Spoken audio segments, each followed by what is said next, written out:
Hi everyone, welcome to Apple Trending. In this video I will show you how to fix green lines appeared on their any iPhone display screen.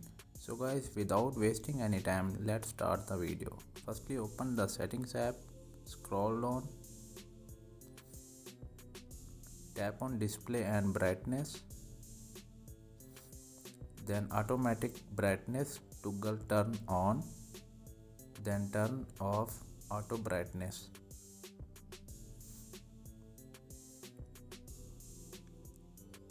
Back to home, move to the next method, open the settings app,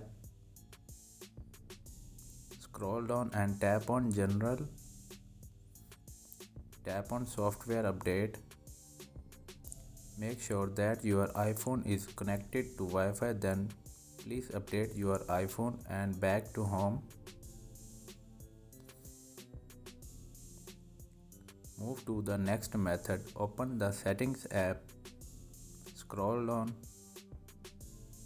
tap on wallpaper.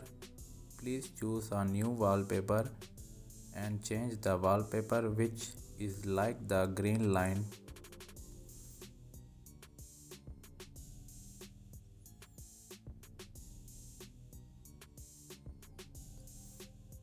Back to home.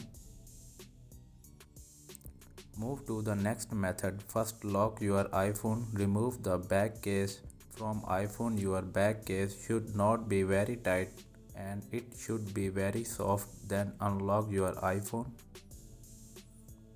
Move to the next method. Please restart your iPhone. That's it. Thanks for watching this video. Please subscribe my YouTube channel Apple Trending. Thanks for watching. Bye and take care.